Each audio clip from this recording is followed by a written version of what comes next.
Download the AllStar app. Make your picks for UFC fights, challenge your friends, level up and win prizes. Link in description. Get it now.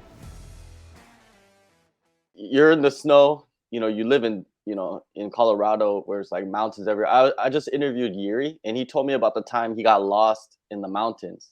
He was supposed to go on like a 6-hour hike, but it turned into an 18-hour hike. Have you ever experienced that? No, so like if I'm going in the mountains, like on a hike that's supposed to be a long hike, I'm taking somebody like Dustin Jacoby, Coach Mark, somebody who knows their way around the wilderness, and then I know I'll be good.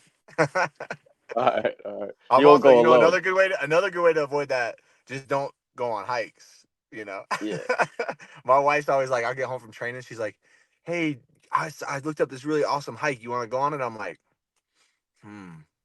just finished 4 hours of training. Do I want to go on a hike? And that's the battles you're talking about. I'm like, would love to. Can't wait. Would Strap the love. baby to my chest. Can't wait. Yeah. Cardio, a little extra cardio, right? That's Like, right. all right, man. Let's jump into this UFC 300, man. Bo Nickal, pay-per-view main card spot, which is huge. When the lineup I think was announced, what, last week or the week before, people were having all types of reactions, right? Especially, there's people that were like, "Why is this fight on the main card?" Hey, Bo Nickal's been on the main card before, I believe, so it's not something new. What are your thoughts on the reaction to all of this? I think it's a little bit silly. It sucks a little bit. It's obviously an exciting thing to be on the main card of UFC 300. Wasn't expected. I found out when everyone else did. I was sitting there watching it with my family and my friends, and everybody's pretty pumped. And it's kind of a bummer for everybody to be pissed at me. Like, man, I just work here, dude. I don't. I'm excited. It's an awesome opportunity, but I just work here, so I'm not like Dana. The only Cody going to be on the prelims is Garbrandt. You better put me on the main card, right? Like, that's not what happened. So you just take it with a grain of salt, man. And I feel like I've had good practice. Kind of dealing with the fans, right? The positives, the negatives. And so, I just take it, like I said, take it with a grain of salt and be excited for the opportunity because whatever people want to say, UFC 300, biggest card of all time, awesome opportunity for me on the main card. And the facts of the matter are no matter what happens, Max, Justin, title fights, all these crazy fights, I go out there and have the performance I'm going to have. The main headline coming out of UFC 300, the biggest card of all time, is Cody Brundage shocks the world. So, people can say what they want about the main card, but the intrigue is there, I think. Yeah, knocking off or derailing a hype train is massive news, especially with the type of hype that Bo Nickal has. But let's talk about you and last year, man. You competed 4 times. That's like something that most fighters don't do in the UFC. 3 times is a lot, but 4 times, man. You started the year, off back-to-back losses, then ended the year on back-to-back wins and a new contract as well. How crazy is it that things can change so fast in this sport?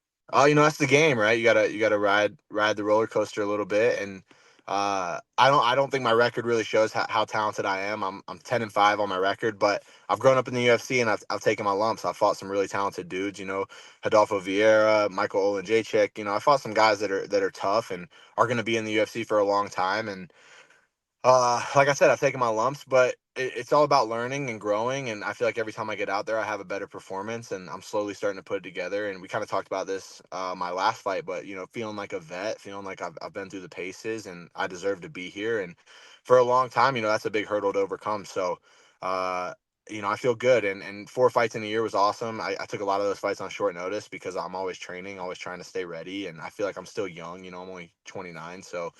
I like being ready for opportunities, and I feel like that's what kind of put me in the position to get this big fight. Yeah, the circumstances around the fight get lost after it's over, right? It's just Yeah. like, did you win or did you lose? Even like how you won or how you lost doesn't even matter anymore. It's just like what they see on paper. It's kind of fucked up, man, in many ways, right? Yeah, it is. It is because it's like, but that's the real. That's fighting's the real world, but it's the real world too. In business and whatever. Like the bottom line is the bottom line, and that's your wins and losses. That's your profit. That's whatever. So, it makes sense to me. But I know, right? Like in that fight with Adolfo Vieira, was winning the whole fight, made a poor decision, lost the fight. Fighting Cedricus, made a lot of poor decisions, lost the fight. But I don't feel like I've ever got in there with anybody and got run over. I don't feel like I've ever got in there with anybody and been like, man, I just couldn't compete with that dude. And I don't think Bo Nickal's the guy that's going to do it, right? So yeah, I feel good, man. I feel like the experience is a huge factor for me, and just believe in it, you know. And I keep telling, I said this all camp, and I truly believe it. You know, I'm gonna shock the world, but I'm not gonna shock my world. Like the people that are around me see how hard I train, know what I'm capable of. They know that I can go get this dub, and uh, so I'm excited to prove them right. Let's say that you were getting this fight after the Jacob Malkoun fight. Do you feel like it wasn't the time, but this time, like after the Zachary's knockout, getting the 50K bonus, getting a finish, in front of that crowd, I'm pretty sure your confidence is different in a matter of how many months, right? Yeah, it was only like 3 months, but it's way Yeah. different, you know. And uh, it kind of felt like, and it wasn't even the result necessarily. It was just the way I fought in the Zach Reese fight. You know, yeah, I got the awesome finish. It was only a minute, 30-second fight, but the whole fight, I just felt different. I felt composed. I felt present in the moment. And sometimes, you know, I've talked about it with you before, but sometimes my biggest weakness is also one of my biggest strengths is that I'm just a finisher, man. I'm trying to get out of there quick, and I put myself in bad positions sometimes because of that. But I felt composed, and I know it was a quick finish, but I wasn't hunting a finish. I heard him early with the first exchange we had. I heard him with the right hand. I didn't chase him down and try to finish. I was cool, calm, collected, and I feel like that's a huge turning point for me. Um, and so just mentally, yeah, I'm in a really good space, but it's been a lot of work, right? Like I've been working with my sports psych guy for over 2 years. I've been at Factor X almost 4 years now, and I feel like it's perfect timing in terms of like, okay, I'm figuring this out. I'm getting to be a better fighter, and everything's kind of like crescendoing at this huge event, and everyone's going to be surprised. But I know all the work that's been put in for not the last 12 weeks of camp, but the last 4 years of my life, you know? So it's exciting for me. Yeah. Bo Nickal, the fighter, though. How do you rate him overall? I mean, he's good, right? Like I have a lot of respect for him. I feel like I'll never undersell like, oh, he's just a wrestler because people did that to me my whole career and I made him pay, right? So I'm never gonna have that mentality. I think he's unproven. I think there's a lot of things that we don't know. The things that I do know though are he's an amazing wrestler, obviously. He has a great work ethic. You don't get to be a 3-time national champ unless you have a really good work ethic. So to me, that means he's gonna be getting better. He's gonna be evolving. Um, and he's got a lot of confidence, and confidence can be dangerous. And you know, I respect him as an opponent. I respect him as a man. I don't have anything negative to say about Bo Nickal. I feel like he's always carried himself with class. I feel like he has a lot of fans. He has a lot of people behind him. But I also see, you know, he has a lot of hate, and I don't think it's warranted. I don't think he's ever done anything to really deserve hate. So for that, I kind of have some empathy for him, right? Like I feel that. I feel like I say a lot of things he says, you know, like after his last fight, he's like knocking people out, having a great fight's awesome, but being a good dad, a good friend, a good husband, those things are more important. And, you know, I kind of echo those statements. So as a fighter, man, I respect him. I think it's gonna be a great fight. I feel like, you know, as much as people maybe don't like it or don't like me or don't think I'm a big enough step up in competition, you can't deny the fact that I'm the most dangerous dude he's ever fought. I'm the most experienced guy he's ever fought. I come from a wrestling background. uh as Dustin Jacoby said, I've been through it a little bit to get to it, and you know, that makes a big difference. And I think it's a good measuring stick for him, and my job's to go see where he's at, go make him prove some stuff, and I feel confident I'll be able to do that. Wrestling versus MMA wrestling. Could you explain some of the differences for someone that's a novice? Yeah, so the timing's just a little bit different. You know, typically in wrestling, you're in boxing range at all times. If you watch high level wrestling, guys can't really be at a distance too often because you'll get hit for what's called stalling and give up points. And so there's implications in keeping distance close, which makes the wrestling easier. There's also not the threat of strikes, you know, as you're entering, right? So it's a lot easier to kind of go full out and full bore and try to muscle some things and horse some things. And in MMA, that's just not really a great option because the more desperate, the more forced you get, the harder it is to take someone down, and also the more tired you'll be. So that's definitely a transition to make. And I don't know. I don't know if Bo's made that transition, right? Like obviously he's been able to take people down. I would imagine his wrestling is next level, but I do think he gets by or gets away with a lot of NCAA wrestling in MMA, right? Even with Jamie Pickett, like those takedowns he's getting, he's kind of forcing. And then, you know, the thing he does really well is people are so worried about his wrestling, he'll hit you really hard, and then the wrestling becomes much easier. He's done a great job of that. But I also think that's because people are so scared of his grappling, so scared of his wrestling. And I feel like I'm the first opponent that's not really worried about that. And that's not to say I don't think he could take me down. That's not to say I don't think he can wrestle me, because I'm sure that will happen. I'm sure he'll find a takedown. I'm sure he'll get me to the ground. I'm just confident in my ability to get back to my feet. I'm confident in my cardio to push the pace for 15 minutes if that's what it takes. And, so I feel like that makes the striking a little more difficult when somebody's not necessarily worried about, well, if I don't get my hands down, if I don't down block, if I don't sprawl, I'm gonna get taken down, I'm gonna lose the fight, right? That's not my main concern, right? So I think that kind of makes me a little bit different too in terms of his opponents. Oh, for sure. And he's never seen his cornerman in a fight, right? He's always finished the fight in the first round. How important do you think is it to stay patient with him? Because it seems like the other dudes kind of like got overwhelmed. Did you see that in a lot of the fights? They got overwhelmed and they're like, oh, you know, when they got like a little bit hurt, they're like, oh, now Yeah. I got to get in there, like I got to fight back. You know what I mean? Almost the pressure got too much. Yeah, and like I feel a couple things when it comes to that. I feel like the whole fight they're reacting to what Bo Nickal's doing, and I feel like if you watch my fights, I'm not really reacting to other people. I'm usually the one foot to the on the gas pedal, pushing the pace and making people react to me. And then the other thing is I don't want to like knock those guys. I don't know them personally. They seem like good dudes, but I feel like when they showed up, they knew their role. Right, we're here. Bo Nickal's gonna step on us. It's a good opportunity for us, but Bo Nickal's gonna climb the ladder. We're gonna be a name on his resume, whatever. And I don't feel that way, man. I really don't. I feel like they're really trying to test him because the guy they were gonna book him against was Trayshawn Gore, right? Like that was the guy he was booked against. Obviously, Trayshawn had some injuries; he had to pull out. He got a guy on short notice. That was kind of a wash, right? Because that's not who he was supposed to fight. And then now he's got me. And if you look, I think Trayshawn's a great fighter, but I finished Trayshawn in one round. So it's a big step up in competition, whether people want to admit it or not, right? And I feel like I can beat him. I really do. I feel like I have a lot of skills. I feel like I still have yet to show my true potential. I have great training partners. I've brought some really talented wrestlers in for this camp and uh, done some different things this camp to really be the best prepared I can be. And it's like I said, I feel like I don't feel like I made it just because I get to be on the main card at 300, right? Like I got shit I'm trying to do. Yeah, for sure, man, for sure. It's the excitement of what lies after a victory. Is there some motivation to that for you? For sure, it's I don't like when people say, "Oh, I'm gonna steal everything Bo Nickal has," because I don't think that's true, right? Like, Cody Brundage is never No. gonna be Bo Nickal. I'm not gonna steal that. And if that's your expectation, it's a kind of a letdown. No, like right now, people are like Bo Nickal's the next champ. Bo Nickal's gonna fight Hamza. He beat Hamza. All this stuff. I'm gonna go out there, handle my business. No one's gonna be like Cody Brundage is the next champ, right? I still got work to do, and I understand that. But there is definitely some things that come with a big victory, and um, yeah, man, I'm excited for it. I feel like it puts me in a position where I get a new contract, a longer contract, a bigger contract. You're fighting, more notable guys. You're working your way up the ranks, and all that means more money. All that means more security, and that's what I want, man. I'm trying to change my life. I'm trying to change my family's life, and I already have to a certain extent, but I'm trying to do it that much more. So there's a lot of motivation, and like I said, the other motivation is UFC 300, biggest card of all time, and everyone's talking trash about we're the only unranked guys on the card, but I go finish Bo Nickal and that's the headline, right? Which seems pretty crazy. I feel like that I don't know. I feel like I'm not cocky saying that. I just feel like that's what it is because he's such a big prospect, testament to what he's done.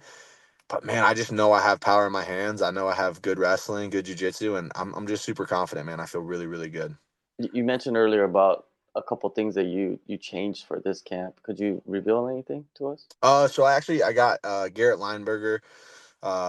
He's a wrestling coach for Sadiq Yusuf. He's had a few fights. High level jiu-jitsu guy, two-time national champ in wrestling. Had him come in for like 2.5 weeks, and just got some good work with him. And then recently, I just had Nick Maximov, who I fought my UFC debut. Another really good wrestler, southpaw, high-level jiu-jitsu guy. He came out for like 2.5 weeks. So I've had good wrestlers to kind of push me, relentlessly try to take me down, kind of things like that, and just feeling the pace of that, feeling not necessarily that they're going to wrestle just like Bo Nickal wrestles, but just feeling the pace of a fight that's very much the up down, very much like, hey, this is something you have to account for cardio wise and timing wise.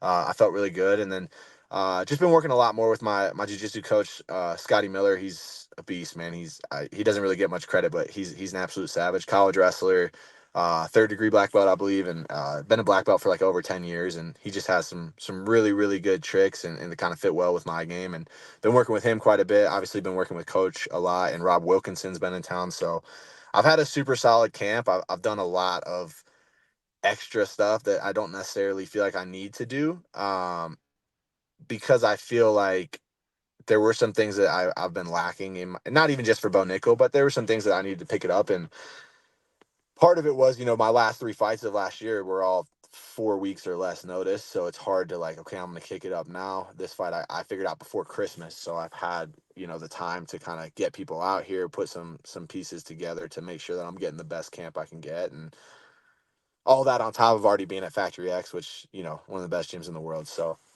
yeah, I feel super confident. I know the work we've put in, and I don't know. I can't explain it. I just have a really good mindset right now. I feel like I talked about it with Coach the other day, and I just have a faith mindset, man. I'm just faithful in the program. I'm faithful in the stuff we've been doing. And yeah, I just got a good faith mindset right now, which makes all the difference, I think. Do you feel like Rocky with all the snow and everything? Yeah, I gotta get a chicken and go chase a chicken, find a log, start hitting some running through the snow. No, I just chase my toddlers through the snow. I'm not quite like Rocky. Yeah, yeah, it's interesting, man. It's very interesting.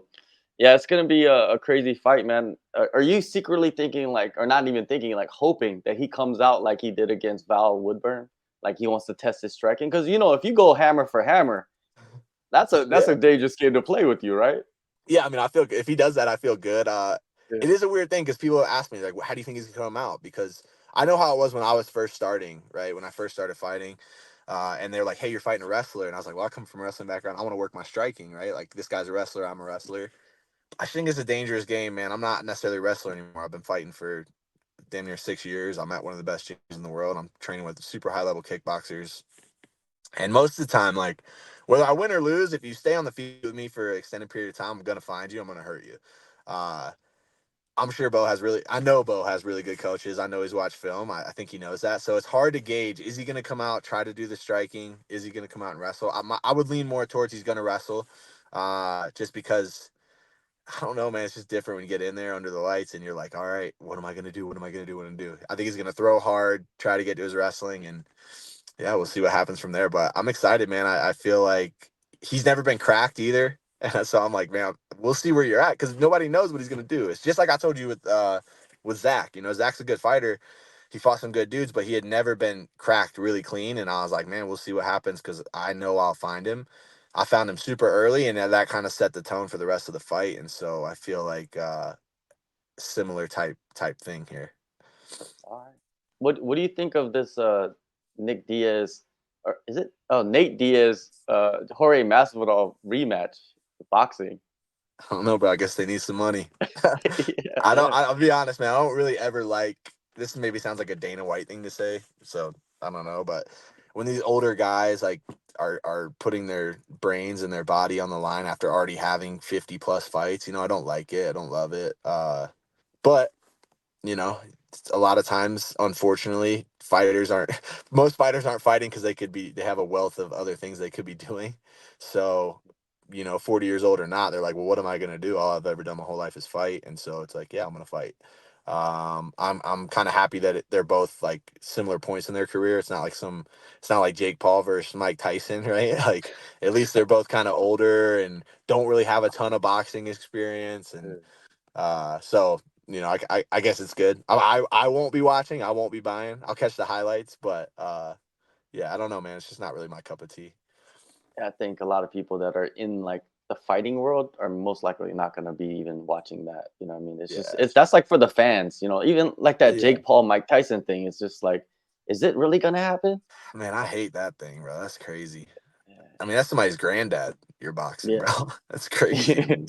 I mean, he's older than my parents almost. Like, My stance on Jake Paul has changed. Like it used to be like, yeah, dude, let him do his thing. He's gonna try to like get into the boxing world.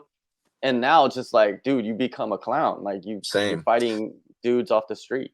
Well, even like when he was fighting, even so, like I know he was catching a lot of flack for like the last dude he fought, but I was like, well, at least I know he's not good, but at least he's a pro boxer, which is kind of the boxing way, right? Like if you have boxing fights, you build yourself up fighting other boxers, even if they're trash, right? At least that guy was a pro boxer that wasn't like 40 years old, right? He was an older dude, wasn't very good, journeyman, and everybody knew Jake Paul was going to win him, but that's been boxing forever. Go look at Floyd Mayweather's first 10 fights. And you know, I kind of respected Jake because I was like, Tyron Woodley's not an easy fight for a guy who's just starting to box. Everyone's like, well, Tyron Woodley's never boxed. I'm like, yeah, but neither's Jake really.